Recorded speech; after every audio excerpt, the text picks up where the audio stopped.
बिस्मिल्लाहिर्रहमानिर्रहीम। अस्सलाम वालेकुम। टॉपिक है हमारे पास डिविडेंड यील्ड। डिविडेंड यील्ड का फार्मूला क्या है? डिविडेंड यील्ड का फार्मूला जनाब, ये डिविडेंड किस पे मिलता है पहले तो ये ज़हन में रखें। डिविडेंड हमेशा शेयर पे मिलता है। शेयर शेयर स्टॉक या इक्विटी सेम है, एक ही चीज है। ये क्या शो करता है? ये शो करता है आ certificate of ownership in a company। जब आप किसी कंपनी को पैसा देते हैं तो आप उसके या तो बॉन्ड खरीद लेते हैं। बॉन्ड खरीदने का मतलब यह है कि आपने कंपनी को कर्जा दे दिया और कंपनी आपको उसके ऊपर सूद देती है। लेकिन जब आप कंपनी का शेयर खरीद लेते हैं या स्टॉक जिसे कहते हैं वो खरीद लेते हैं या उस कंपनी को या इक्विटी खरीद लेते हैं तो उसके ऊपर कंपनी आपको डिविडेंड देती है। डिविडेंड कहते हैं हिस्सा। तो वो हिस्सा मिलता है जो कुछ भी मिल सकता है, समझ गए? डिविडेंड जो होता है वो फिक्स नहीं होता, लेकिन इंटरेस्ट जो होता है वो फिक्स होता है। अब डिविडेंड यील्ड समझ आ गया? डिविडेंड यील्ड मींस ऐसी यील्ड जो आपको डिविडेंड की शक्ल में मिलती है, हिस्से की शक्ल में मिलती है। और अब ये देखें कि उसका फार्मूला क्या है। इसको डिविडेंड यील्ड्स को मैंने अभी आपको बताया कि इसको इक्विटीज भी कहते हैं, ये जैसे मैंने अभी आपको समझाया। तो इसका जनाब फार्मूला ये है कि आपने डिविडेंड हर शेयर पे मिलना है ना आपको। आपके पास 10 शेयर है, 100 शेयर है, 1 लाख शेयर है, तो आपको डिविडेंड पर ऑर्डिनरी शेयर मिलेगा। उसको हम डिविडेंड पर ऑर्डिनरी शेयर देखेंगे कितना मिलता है, और फिर market price of the share देखेंगे क्या है। तो ये उसका फार्मूला है डिविडेंड यील्ड का। Dividend per ordinary share divided by price, market price of the share. तो इसको हम ऐसे भी लिख सकते हैं, D means dividend per ordinary share over market price of the share को पी और इनटू 100 इसमें मिस है वो लगा लीजिएगा। तो डिविडेंड यील्ड आपके पास आ जाएगी। यहाँ पे नोटिस कीजिए कि डिविडेंड यील्ड और मार्केट प्राइस एक न्यूमरेटर और डिनोमिनेटर में है। इसका मतलब ये है कि जब भी मार्केट प्राइस जो है ऑफ शेयर वो बढ़ेगी तो डिविडेंड यील्ड क्या हो जाएगी? कम हो जाएगी। नेगेटिव रिलेशनशिप, क्योंकि ये डिनोमिनेटर और न्यूमरेटर की शक्ल में है। तो ये क्लियर हो गया आपको कि dividend yield shows the return achieved from the dividend. तो ये रिटर्न है एक्चुअली। डिविडेंड पर शेयर क्या है? ये रिटर्न है जो आपको मिलेगा एज ए परसेंटेज ऑफ। तो ये परसेंटेज लगानी है 100 percentage of market price of the share. तो ये नीचे market price of the share आ गई। ठीक है जी। और यहां से हमें ये समझ आई कि जब भी market price of the share बढ़ेगी डिविडेंड यील्ड क्या हो जाएगी? कम हो जाएगी। ये हम एक एग्जांपल से भी समझ लेते हैं। जैसे यहाँ पे देखें, करंट डिविडेंड पर शेयर जो है यानी डी जिसे कहते हैं वो ये है, और market price of the share P ये है। डिविडेंड यील्ड हमने फाइंड करनी है। तो क्या करेंगे? 0.2 को ऊपर रखेंगे, मार्केट प्राइस को नीचे करेंगे और इसको मल्टीप्लाई कर देंगे किससे? 100 से।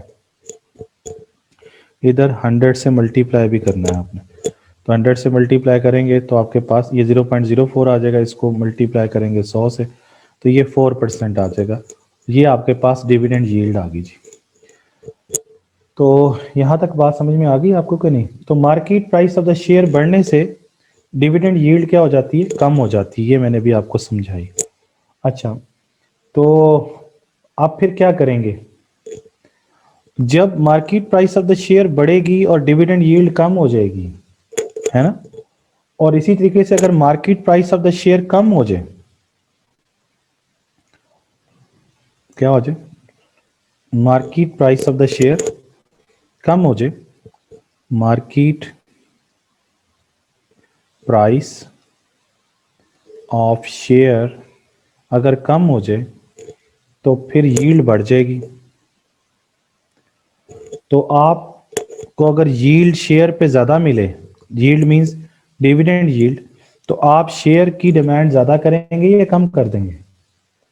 आप शेयर खरीदेंगे ना, तो इस सिचुएशन में आप बाय करेंगे शेयर्स को। ये वाली बात ये लिखी हुई है ऊपर, लेकिन ये नीचे पहले समझेंगे तो ऊपर समझ आएगी बात। ठीक है जी। अच्छा, अब ये यहां तक समझ आ गई हमें। अब इसके बाद नेक्स्ट क्या है, ये है long term rates of return. ये भी दोबारा से समझते हैं, इसी कोई यानी डिविडेंड यील्ड कोई दोबारा समझते हैं, लेकिन ये over the period of time हम इसको समझ रहे हैं कैसे। हमें ये पता है कि शेयर्स जो होते हैं वो दो तरह के होते हैं। शेयर्स दो तरह के होते हैं, यानी एक होते हैं ऑर्डिनरी शेयर्स और एक होते हैं प्रेफर्ड शेयर्स। दोनों के ऊपर ही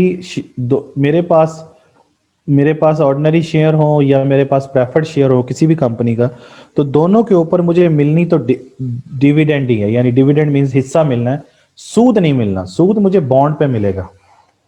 बॉन्ड कर्जा है, शेयर कर्जा नहीं है, शेयर मलकियत है किसी भी कंपनी के अंदर। तो ऑर्डिनरी शेयर होल्डर जो होते हैं, शेयर की कोई भी शेयर हो उसकी कोई मेच्योरिटी नहीं होती, नो मेच्योरिटी, क्योंकि मालिक हैं तो बस फिर मालिक हैं, इसकी कोई मेच्योरिटी नहीं होती। लेकिन बॉन्ड के अंदर मेच्योरिटी होती है कि आपने 5 साल का कर्जा दिया है कंपनी को, या 10 साल का दिया, 1 साल का दिया, तो 1 साल बाद अगर आपका हो जाता है, मेच्योर हो जाता है, तो आप 1 साल बाद वो बॉन्ड कंपनी को वापस करते हैं और कंपनी आपका पैसा आपको दे देती है और काम खत्म हो जाता है और आपका कंपनी के साथ कोई ताल्लुक नहीं। लेकिन शेयर होल्डर, ऑर्डिनरी शेयर हो या प्रेफर्ड शेयर हो, उसकी कोई मेच्योरिटी नहीं होती। तो यही बात यहां पे लिखी जा रही है कि ऑर्डिनरी शेयर्स या ordinary equities have no maturity, और जो उसके ऊपर डिविडेंड मिलने हैं आपको, यानी हिस्सा मिलना है, वो भी कांस्टेंट नहीं है। इसलिए क्योंकि अगले साल कुछ और मिलेगा, उससे अगले साल कुछ और मिलेगा, उससे अगले साल कुछ और मिलेगा, तो इसलिए उनके ऊपर लॉन्ग टर्म जो रेट ऑफ रिटर्न कैलकुलेट करना है, long term rate of return means long term dividend yield. इसका क्या मतलब है? इसका मतलब है long term dividend yield calculate करना। तो उसके लिए हमें रिटर्न, इस सिलसिले में हमें अगर रिटर्न कैलकुलेट करना पड़े तो वो यील्ड टू मेच्योरिटी की तरह कैलकुलेट करना थोड़ा मुश्किल होता है। तो उसका तरीका क्या है? उसका तरीका ये है कि हम एक फार्मूले से इसको कैलकुलेट कर लेते हैं, और उसका फार्मूला मैं आपको भी समझाता हूं। वो ये है, वो फार्मूला ये है कि डी ओवर पी तो भी हमने समझा हुआ है। तो ये रेट ऑफ के ई का मतलब है rate of return on equity. जो हमने पहले डिविडेंड यील्ड पढ़ा था वो फार्मूला था, ये लिखा हुआ है डी ओवर पी इंटू 100, है ना, यही वाला डी ओवर पी इंटू 100। तो ये देखें, ये भी डी ओवर पी है, लेकिन इसके साथ ये वाला हिस्सा ज्यादा है, 1 + G + G। तो जी का मतलब है डिविडेंड का ग्रोथ कितना होती है, डिविडेंड में कितनी ग्रोथ होती है, और अगर वो ग्रोथ रेट कांस्टेंट है, उस कांस्टेंट ग्रोथ रेट को हमने जी से डिनोट कर दिया, जी से। तो ये भी दे देगा आपको। जैसे ये देखें, इसमें उसने कहा है कि जी फर्ज कीजिए जी 0.05 है, डी इतना है, 2 इतना है, आप के ई कैलकुलेट करें तो ये आपके सामने 8.15 जो आ गया है आपके पास। ये क्या है? ये दोबारा से आपके पास डिविडेंड रिटर्न ऑन इक्विटी आ गया है, या डिविडेंड आ गया आपके पास, यील्ड आ गई है, dividend yield, long term dividend yield. तो ये फार्मूला वही है, सिर्फ 1 + G + G ऐड करना है और इसमें ग्रोथ रेट आपको दे दिया जाएगा, और ये आप फाइंड कर लेंगे। अगर परसेंटेज में लाना है तो इसको 100 से आपको क्या करना पड़ेगा, मल्टीप्लाई भी करना पड़ेगा। तो this is that you can do. Okay, तो ये क्वेश्चन यहाँ तक हो गया। इसके बाद नेक्स्ट क्वेश्चन है कंपेयरिंग यील्ड। अब देखिए, यील्ड दो चीजों पे आ रही है, मैंने आपको बताया था कि जो कंपनी है जब उसको एक्सटर्नल फाइनेंसिंग करनी होती है, एक्सटर्नली उसने पैसा इकट्ठा करना होता है, तो उसके पास दो रास्ते होते हैं। या तो वो बॉन्ड इशू करे और कर्ज लेके, बॉन्ड का मतलब कर्ज लेके अपना जो है परचेजिंग करे, अपना जो वर्किंग है वो पूरी करे, या फिर वो शेयर इशू करे। बॉन्ड के ऊपर कंपनी इंटरेस्ट रेट पे करेगी और जो शेयर्स हैं उसके ऊपर डिविडेंड करेगी। तो डिविडेंड भी यील्ड है और इंटरेस्ट जो कंपनी पे करेगी वो भी यील्ड है। अब इन दोनों यील्ड्स को कंपेयर करते हैं, समझ गए? इन दोनों यील्ड्स को क्या करते हैं, कंपेयर करते हैं। तो ये क्वेश्चन बन जाता है comparing yields. Comparing yield means कि यील्ड ऑन बॉन्ड्स को हम कंपेयर कर रहे हैं यील्ड ऑन शेयर्स या स्टॉक्स या इक्विटी, एक ही बात। तो ये दोनों यील्ड को कंपेयर करना, यील्ड इन ऑन बॉन्ड और यील्ड ऑन शेयर को कंपेयर करना कंपेयरिंग यील्ड कहलाता है। तो ये क्या है, ये चीज भी समझनी जरूरी है, क्योंकि एक इन्वेस्टर जो है उसके पास दो रास्ते हैं। या तो वो उस कंपनी का शेयर खरीद के यील्ड लेगा, किसकी शक्ल में, डिविडेंड की शक्ल में, या बॉन्ड खरीद कर यील्ड लेगा, किस शक्ल में, इंटरेस्ट की शक्ल में। तो हमें ये देखना है कि किधर उसको ज्यादा फायदा होता है।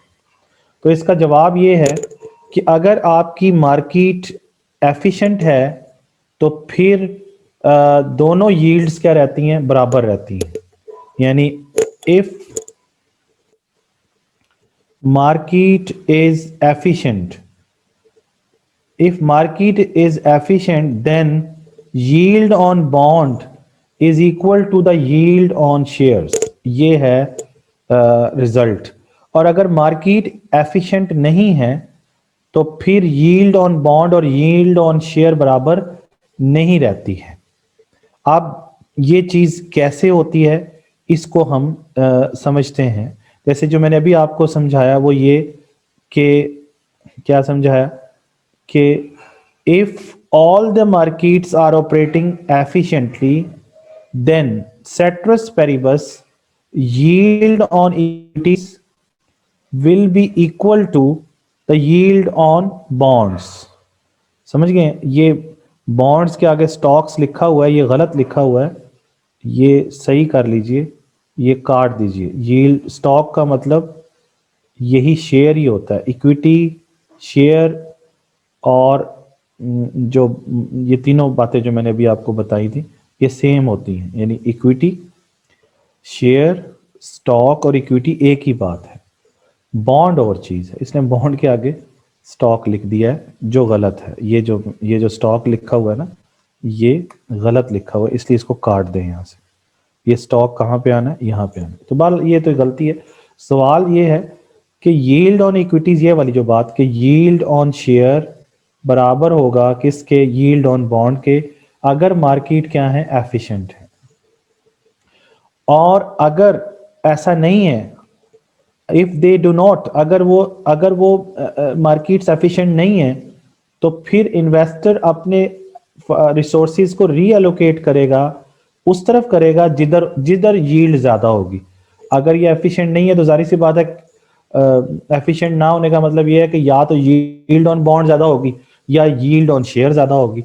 तो जिधर यील्ड ज्यादा होगी इन्वेस्टर अपने पैसे, अपने रिसोर्सेज उधर लगा देगा। यही बात कह रहे हैं कि फिर इन्वेस्टर क्या करेगा, फिर इन्वेस्टर रीएलोकेट करेगा अपनी रिसोर्सेज को, अपनी इनकम को किधर लगाएगा, जिधर यील्ड ज्यादा होगी। जैसे अगर डिविडेंड यील्ड 4% है और यील्ड ऑन बॉन्ड 5% है तो फिर वो किधर लगाएगा पैसा, जाहिर सी बात है बॉन्ड्स की तरफ लगाएगा। तो इन्वेस्टर अपने बॉन्ड ज्यादा खरीदेगा और शेयर कम खरीदेगा। ये बात क्लियर होगी हमें? इसका मतलब ये है कि अगर तो मार्केट एफिशिएंट है तो फिर तो दोनों यील्ड्स बराबर होंगी, और अगर इनएफिशिएंट होगी मार्केट तो फिर यील्ड ऑन बॉन्ड और यील्ड ऑन शेयर जो है, यानी अगर इधर मैं लिख दूं इनएफिशिएंट, ये इनएफिशिएंट हो गया, तो फिर ये दोनों बराबर नहीं होंगे। जब बराबर नहीं होंगे तो फिर दो सूरतें हैं ना, कि या तो यील्ड ऑन बॉन्ड ज्यादा हो जाएगी या यील्ड ऑन शेयर ज्यादा हो जाएगी। तो जो भी होगा फिर इन्वेस्टर उधर ही अपने पैसे लगा देगा, वही चीज, वही या शेयर ज्यादा खरीद लेगा या बॉन्ड ज्यादा खरीद लेगा। ठीक हो गया जी। अब मार्केट अगर एफिशिएंट है, जैसे मैंने अभी आपसे कहा कि मार्केट एफिशिएंट है, अगर मार्केट एफिशिएंट है तो फिर तो बराबर हो जाएगा। कैसे होगा इस चीज को समझिए। जैसे मैं आपको पूरा मैकेनिज्म बताता हूं कि इंटरेस्ट रेट बढ़ जाए अगर, तो इंटरेस्ट रेट किसकी यील्ड है? इंटरेस्ट रेट बॉन्ड की यील्ड है। तो इसका मतलब यह है कि यील्ड ऑन बॉन्ड्स क्या हो जाएगी? यील्ड ऑन ऑन बॉन्ड्स बढ़ जाएगी। जब यील्ड ऑन बॉन्ड्स बढ़ेगी तो डिमांड फॉर बॉन्ड्स में इजाफा होगा या कमी हो जाएगी?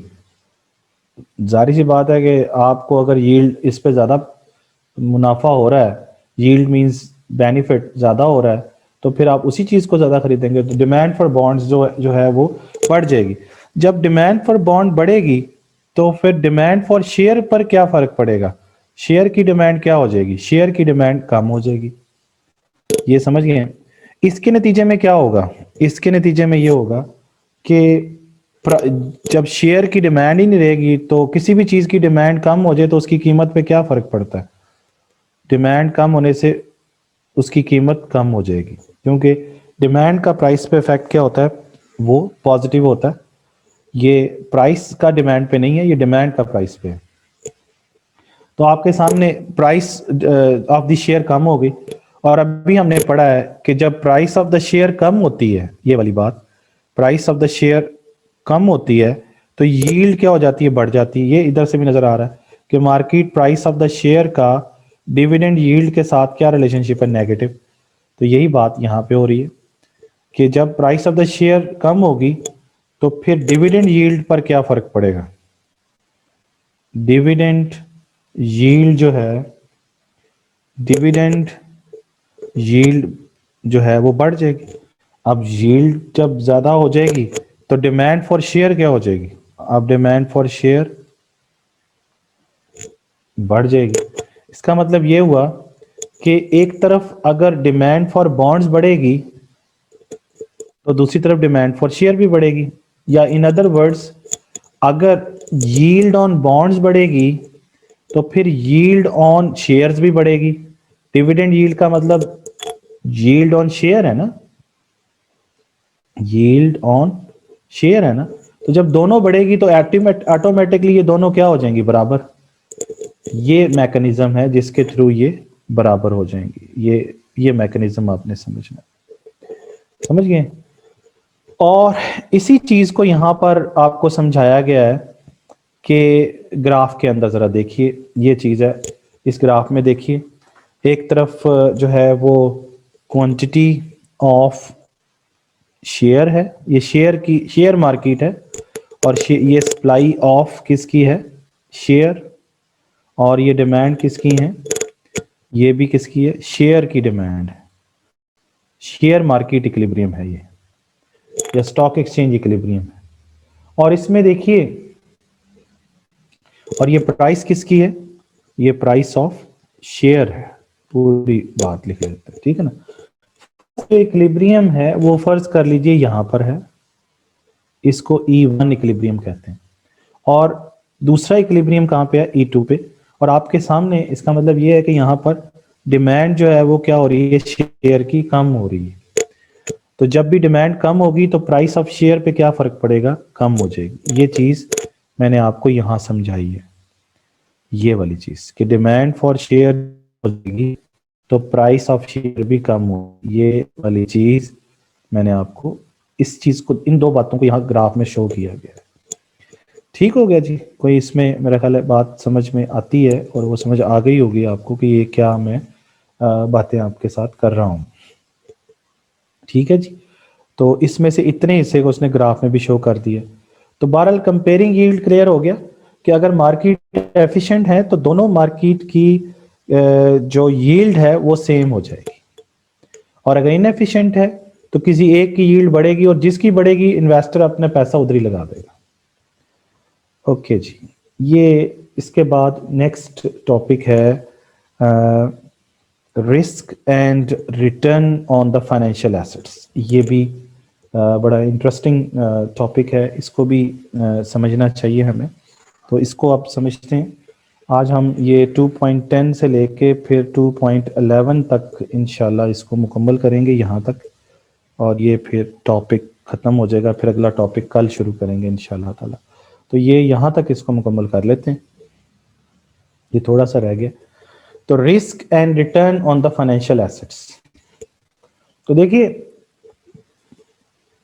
कोई भी हम इन्वेस्टमेंट करें तो दो चीज़ें बड़ी इंपॉर्टेंट होती कि उस इन्वेस्टमेंट पर कितना हमें रिटर्न मिलेगा, यानी यील्ड जिसे कहते हैं आप, और दूसरा फिर ये कि उसके ऊपर रिस्क कितना है।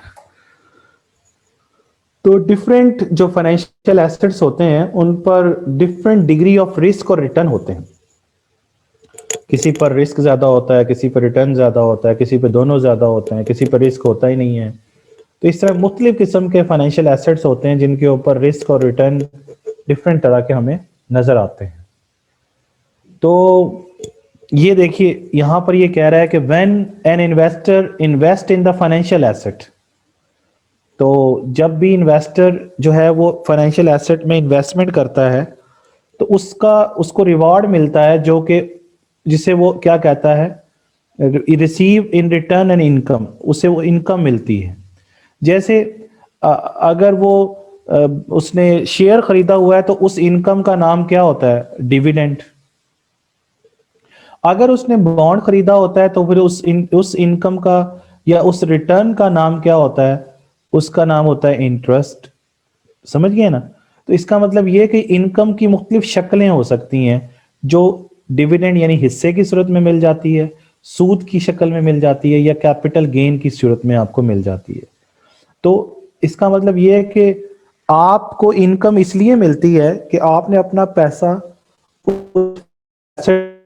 लगा दिया और अब आप उसका एक रिटर्न चाहते हैं, क्योंकि आप वही पैसा चाहते तो आप खर्च भी कर सकते थे। यानी आपने पोटेंशियल कंजम्पशन को क्या कर दिया, गिव अप कर दिया। आपने खर्च नहीं किया, आपने कोई गाड़ी नहीं खरीदी, आपने कोई रोटी नहीं खा ली, आपने कपड़े नहीं खरीदे, आपने उसका एक फाइनेंशियल एसेट खरीद लिया, किसी कंपनी का शेयर खरीद लिया, किसी गवर्नमेंट का शेयर खरीद लिया, किसी गवर्नमेंट का बॉन्ड खरीद लिया, किसी कंपनी का बॉन्ड खरीद लिया, कुछ तो किया आपने।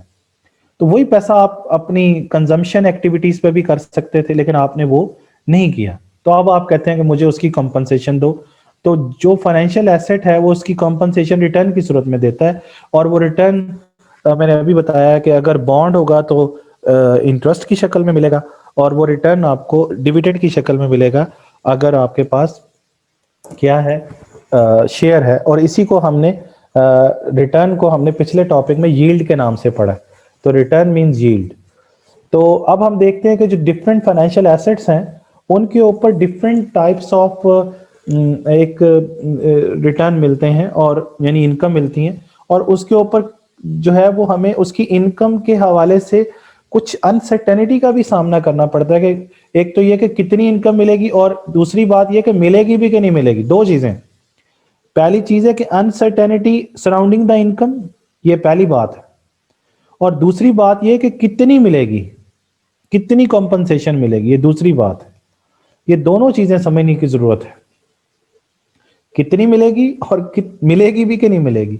जैसे यहां पर जो पहला उसने फाइनेंशियल एसेट्स, चूंकि कई किस्म के होते हैं, तो पहला जो फाइनेंशियल एसेट उसने डिस्कस किया है वो ट्रेजरी बिल किया है। आप जानते हैं कि ट्रेजरी बिल क्या होता है?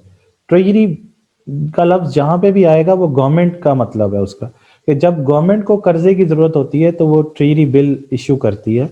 और आप जानते हैं कि ट्रेजरी बिल या टी बिल जो है वो हमेशा डिस्काउंट पे इशू होते हैं, यानी उसकी जो फेस वैल्यू होती है वो ज्यादा होती है और उसकी जो मार्केट प्राइस होती है वो कम होती है। बल्कि मैंने आपको बताया था कि उसकी ऑक्शन होती है, उसकी बिडिंग होती है, और आप उसको बिडिंग करते हैं। जैसे फॉर एग्जांपल एक ट्रेजरी बिल है, उसकी फेस वैल्यू जो है मैंने पहले भी समझाया था $1000 है, और आपने बिडिंग करके उसको खरीद लिया $900 का। तो आपको खरीदते ही पता चल गया कि F माइनस पी कर दें तो 1000 माइनस 900, तो आपको पता चल गया कि आपको जो रिटर्न मिला है वो कितना मिला है, $100 का। तो $100 का आपको बेनिफिट हुआ है। तो ट्रेजरी बिल के अंदर एक चीज ये है कि आपको रिस्क नहीं है, no uncertainty about the income, आपको खरीदते ही पता चल गया। सिर्फ you have to wait for the 91 days. अगर वो 91 डेज की है तो 91 डेज वेट करेंगे। आज 900 की खरीद लेंगे, कागज के टुकड़े के ऊपर 1000 लिखा हुआ होगा। 90 दिन बाद 91 दिन बाद जाएंगे और आपको वो पूछेंगे भी नहीं कितने की ली थी, उसके ऊपर चूंकि 1000 लिखा हुआ है वो आपको $1000 दे देंगे। तो आपको $100 का बेनिफिट हो गया।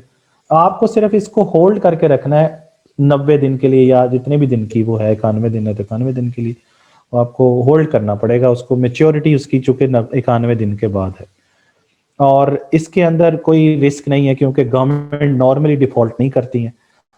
तो इसका इसलिए ये जो F-P है इसको डिस्काउंट यील्ड कह देंगे आप। तो ये F-P जो है वो यील्ड है, और वो क्या है, वो डिस्काउंट यील्ड है। तो ये क्लियर होगी। F-P जो है इसको आप क्या कह देंगे, इसको आप डिस्काउंट यील्ड कह दीजिए। किसकी सूरत में, ट्रेजरी बिल की सूरत में। तो वो कितनी है, 1000 माइनस 900, तो आपके पास $100 जो है वो डिस्काउंट यील्ड है, जो आपको ट्रांजैक्शन के स्टार्ट में ही पता चल जाएगी कितने पैसे मिले आपको। क्योंकि आज अभी मैं खरीदी है तो आज ही पता चल गया ना कि मुझे कितना बेनिफिट हुआ है। ट्रांजैक्शन के स्टार्ट में ही, यानी $900 दे के 1000 लिखा हुआ ले आऊंगा और 91 दिन बाद जाके $1000 ले आऊंगा। तो इसके ऊपर हमें यह समझ आया कि ट्रेजरी बिल के ऊपर जो बात समझने वाली है वो ये है कि ट्रेजरी बिल के ऊपर रिस्क ही है और रिटर्न श्योर है, अनसर्टन नहीं है इनकम। नो रिस्क पहली बात, इसके ऊपर आपको रिस्क कोई नहीं है, और रिटर्न भी श्योर है, मतलब उसमें कोई अनसर्टेनिटी नहीं है। नो रिस्क और नो अनसर्टेनिटी अबाउट इनकम, ये बड़ी अच्छी चीज है। अच्छा, फिर गवर्नमेंट की होती है ट्रेजरी बिल। फिर ट्रेजरी बॉन्ड है। ट्रेजरी बॉन्ड भी ऐसा ही है कि उसके ऊपर भी नो अनसर्टेनिटी, गवर्नमेंट डिफॉल्ट नहीं करती, और इसकी भी स्टार्टिंग पे ही आपको पता चल जाता है कि आपको कितना गेन होना है। कोई रिस्क नहीं है इसके अंदर, और आपको सिर्फ मेच्योरिटी तक आपको वो मिलता रहेगा, क्योंकि उसके ऊपर लिखा होगा कि 5% आपको हम सूद देंगे, तो 5% इंटरेस्ट आपको मिलता रहेगा। तो अगर आप चाहें तो आप उस मेच्योरिटी से पहले भी उसको बेच सकते हैं, ये आपकी मर्जी है। ठीक है जी। तो बॉन्ड के ऊपर इंटरेस्ट रेट फिक्स जो होता है वो मिलता रहेगा आपको। अगर 10 साल का बॉन्ड है तो 10 साल आपको उसके ऊपर जितना सूद लिखा होगा ना उसके ऊपर मिलता रहेगा। 10वें साल जितनी प्रिंसिपल अमाउंट होगी वो वापस मिल जाएगी आपको, जितने का बॉन्ड आपने खरीदा था। तो इसमें कोई मसला नहीं, और अगर आप उसको मेच्योरिटी से पहले भी बेचना चाहते हैं तो आप बेच सकते हैं। तो इसका मतलब ये गवर्नमेंट की दोनों चीजों के ऊपर, गवर्नमेंट की ट्रेजरी बिल के ऊपर भी और गवर्नमेंट के बॉन्ड के ऊपर भी आपको कोई रिस्क नहीं है, कोई अनसर्टेनिटी नहीं है। इसके ऊपर कोई प्रॉपर इंटरेस्ट रेट नहीं मिलता ट्रेजरी बिल के ऊपर। इसके ऊपर तो बस F और P का डिफरेंस मिलता है, वो खरीदते पता चल जाता है कितना मिलेगा आपको। कोई मतलब रेगुलर इंटरेस्ट रेट नहीं मिलता है इसके ऊपर आपको ट्रेजरी बिल के ऊपर। लेकिन गवर्नमेंट जो बॉन्ड होता है, इसे गवर्नमेंट बॉन्ड या ट्रेजरी बॉन्ड भी कहते हैं, इसे हम ट्रेजरी बॉन्ड भी कहते हैं या गवर्नमेंट बॉन्ड कहते हैं। ठीक है ना जी। लेकिन जो शेयर्स हैं, शेयर्स की जो इनकम होती है ना वो अनसर्टेन होती है, क्योंकि शेयर्स का कोई पता नहीं, डिविडेंड मिलना है ना, तो डिविडेंड का पता नहीं कंपनी कितना प्रॉफिट कमाती है, तो उसकी जो डिविडेंड पेमेंट होती है ना वो अनसर्टेन होती है। तो इसका मतलब शेयर के ऊपर आपको जो रिटर्न मिलना है ना डिविडेंड की शक्ल में, वो अनसर्टेन है, और उसकी कीमत क्या होगी वो भी आपको नहीं पता कि आपकी शेयर की कीमत कितनी ऊपर नीचे जाएगी, तो वो भी अनसर्टेन है। इसलिए शेयर जो होती है ना, शेयर जो होते हैं ना वो अनसर्टेन होते हैं। और अगली बात यह है कि जो हमें और देखने वाली ये है कि एक रिस्क भी हमें देखना चाहिए, जिसे क्रेडिट रिस्क कहते हैं। जैसे एक कंपनी है, उसने एक बॉन्ड इशू किया, तो वो आपको पे करेगी फिक्स कूपन, फिक्स कूपन का मतलब है इंटरेस्ट पे करेगी, फिक्स इंटरेस्ट आपको पे करेगी। तो ये भी तो मुमकिन है कि वो बैंकक्रप्ट हो जाए, हाई रिस्क ऑफ बैंकक्रप्सी हो सकती है कि नहीं हो सकती। और आप ये भी ना हो सके कि आप असल रकम भी डूब जाए और आपकी जो कूपन पेमेंट है यानी इंटरेस्ट पेमेंट है वो भी आपको ना मिल सके। तो इसलिए जो कंपनियों के बॉन्ड होते हैं वो रिस्की होते हैं। और इधर यहाँ पे आपको ये एक ग्राफ बना के भी समझाया गया फिगर से भी कि इधर देखें ट्रेजरी बिल के ऊपर लो रिस्क है और जो जो आप इस तरफ को जाते जाते हैं रिस्क बढ़ता जाता है। ये देखें तो सबसे ज्यादा रिस्क जो है वो इक्विटीज पे होता है, फिर उससे कम कॉरपोरेट बॉन्ड यानी ये वाला कंपनियों के बॉन्ड के ऊपर होता है, फिर गवर्नमेंट के बॉन्ड पे होता है, फिर ट्रेजरी। तो इस तरफ को जाएंगे तो रिस्क कम होता चला जाएगा और इस तरफ को जाएंगे तो रिस्क बढ़ता चला जाएगा। ये उसने बताया कि सबसे कम रिस्क इस पे होता है, सबसे ज्यादा रिस्क शेयर्स पे होता है। शेयर्स, ये इक्विटीज का मतलब है शेयर्स। और एक रूल ये है कि जितना रिस्क होता है उतना ही रिटर्न होता है। तो रिस्क, क्योंकि जितना आप रिस्क लेते हैं आपको रिटर्न भी उतना ही ज्यादा मिलता है। यानी higher the risk higher the return, यानी जितना रिस्क ज्यादा होगा उतने रिटर्न भी ज्यादा होगा। ये चीज पॉजिटिव रिलेशनशिप है रिस्क और रिटर्न के अंदर। यानी हायर रिस्क, अगर आप रिस्क ज्यादा लेंगे तो आपको रिटर्न भी तो ज्यादा मिलना चाहिए ना, तो हायर रिटर्न होगा। और अगर लोअर रिस्क लेंगे तो रिटर्न, इसका मतलब ट्रेजरी बिल के ऊपर आपको रिटर्न थोड़ा मिलेगा और कॉर्पोरेट बॉन्ड के ऊपर आपको रिटर्न ज्यादा मिलेगा, इस पे उससे ज्यादा मिलेगा। समझ गया ना बात। तो जितना ज्यादा आप रिस्क लेते हैं उतना ही ज्यादा आपको रिटर्न भी मिलता है। जितना लो रिस्क लेंगे उतना आपको रिटर्न भी क्या मिलेगा, लो मिलेगा। तो ये रिस्क और रिटर्न के अंदर पॉजिटिव रिलेशनशिप है। और इसी चीज को ग्राफ में समझाया गया यहाँ पे आपके सामने कि higher the risk higher the return, lower the risk lower the return. जी, ये ग्राफ समझिए जरा। यहां पर ये बताया गया है कि एक्स एक्सिस पे रिस्क है और वाई एक्सिस पे रिटर्न है। और अगर आप नोटिस करें तो यहां पे देखें तो आपको नजर आएगा कि ये इस पॉइंट पर जो एक एसेट है उसका रिटर्न इतना है यहां से लेके यहां तक, लेकिन इसका रिस्क क्या है, जीरो है। मेरा ख्याल है इसको मैं खुद बना के आपको समझाऊं। ये देखिए,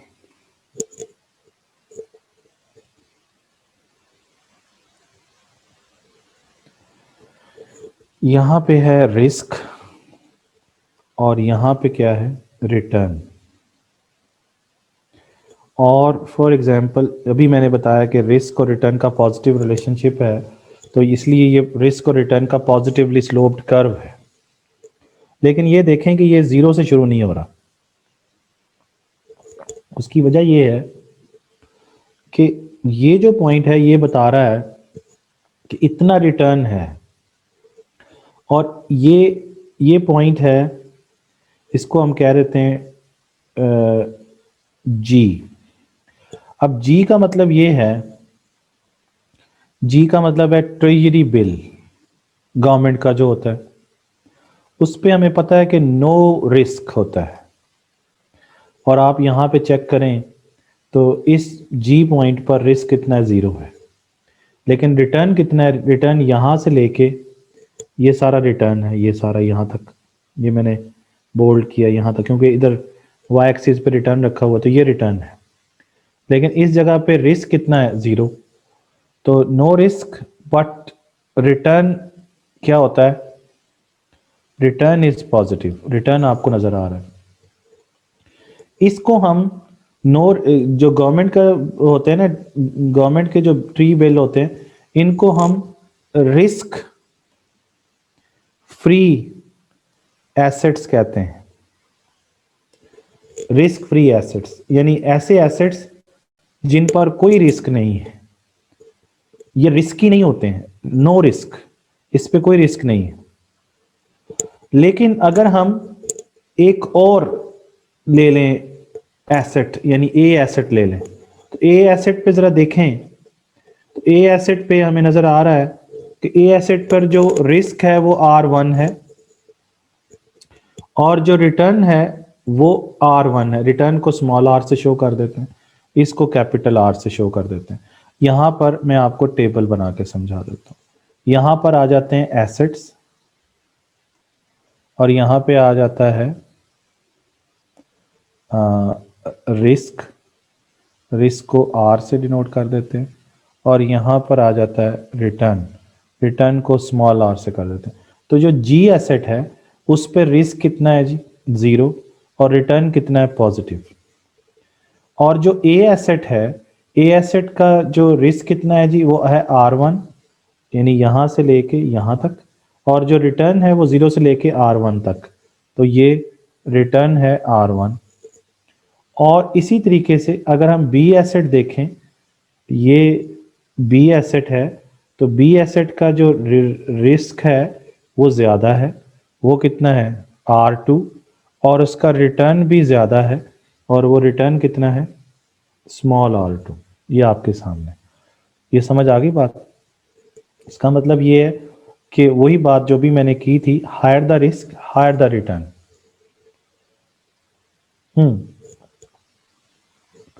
अगर हम इसको वैल्यू दे दें, इसको इसको हम फॉर एग्जांपल वैल्यू दे देते हैं, इसको हम कह देते हैं R0, ये वाला पॉइंट R0 कह लेते हैं 10%, R1 को कह लेते हैं 12%, और R2 को कह लेते हैं 14%। तो अब आप देखें, तो अब आपको नजर आएगा कि रिटर्न कितना आ रहा है, R0, ये क्या है, इसको हम R0 कह देते हैं।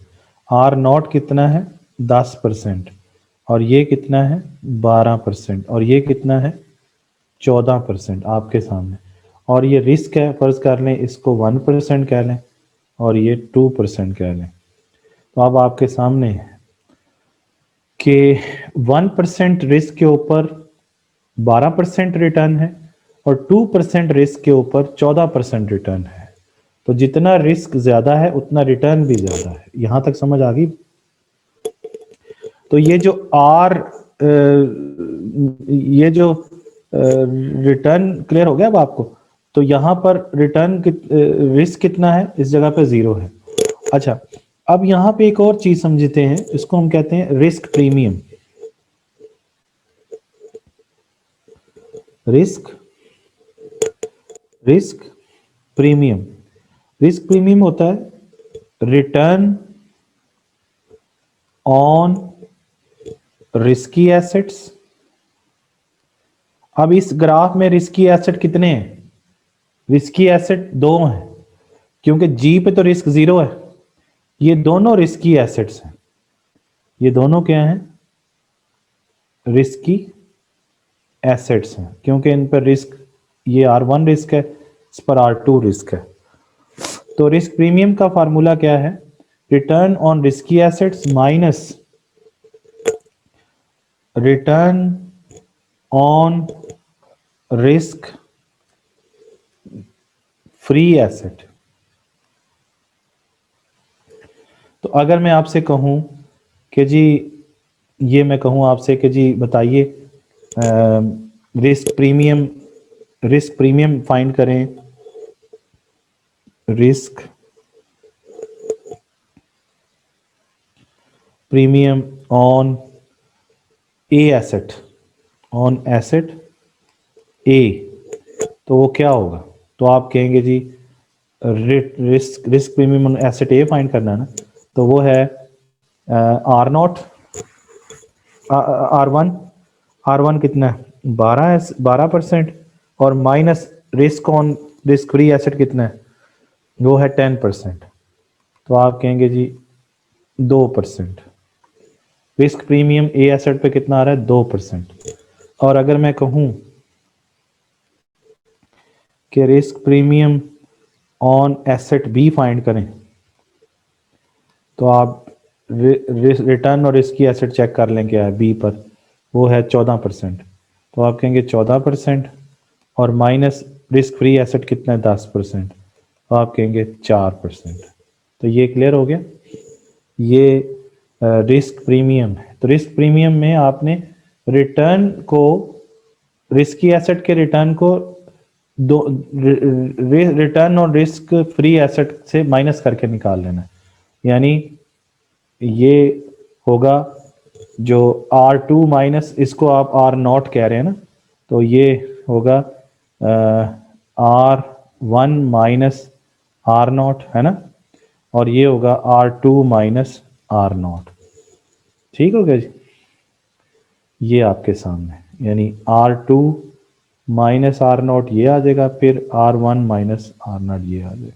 तो इससे कंपेयर करना है इस रिस्क के साथ। ये रिस्क फ्री है, ये रिस्क, इसे कहते हैं risk free return, risk free return. ये वो रिटर्न है जिस पर रिस्क नहीं है, जीरो रिस्क, और यहां देखें रिस्क जीरो है। तो ये जी कहानी जो अभी आपको समझ आ गई होगी। तो आखिरी जो टॉपिक है वो ऐसे 2 मिनट का है, वो भी मैं ज़रा डिस्कस कर लूँ ताकि ये ख़त्म हो जाए। ये आपके सामने, सॉरी, ये आपके सामने आ गया जी। रिस्क प्रीमियम भी मैंने आपको समझा दिया है किसे कहते हैं, उसका फार्मूला भी समझा दिया। अब आखिरी चीज़ है, ये छोटा सा टॉपिक है कि impact of central bank on financial market yield. तो जनाब सेंट्रल बैंक के हवाले से पढ़ लें इसको।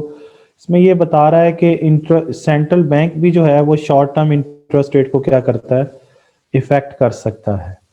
और जो इसी तरीके से इंटरेस्ट रेट जो होते हैं वो यील्ड को, फाइनेंशियल एसेट की को क्या करते हैं, इफेक्ट करते हैं, क्योंकि इंटरेस्ट रेट से ही यील्ड बनती है। जैसे अभी देखें कि एक इन्वेस्टर है जो कि वो ये चाहेगा कि जो इक्विटीज़ में इन्वेस्टमेंट कर रहा है वो ये चाहेगा कि उसको इतनी यील्ड तो कम से कम मिले जो कि शॉर्ट टर्म इंटरेस्ट रेट के बराबर हो, प्लस रिस्क प्रीमियम मिले उसको। क्योंकि इक्विटीज़ के ऊपर आप जानते हैं कि रिस्क होता है, लेकिन जो बॉन्ड होते हैं उस पर रिस्क नहीं होता है।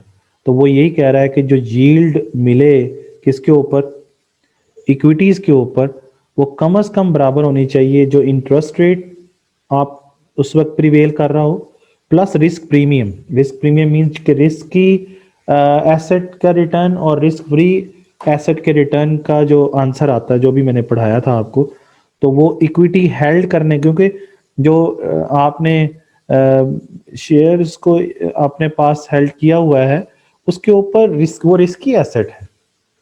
लेकिन जो बॉन्ड आपने अगर होल्ड किए हुए हैं तो वो यील्ड के हवाले से तो कम से कम उनके ऊपर फिक्स इंटरेस्ट रेट मिलना है आपको बॉन्ड्स के ऊपर, तो वो उन दोनों का डिफरेंस भी मिल जाए आपको, मिला के दोनों फिर यील्ड बराबर हो जाएंगी।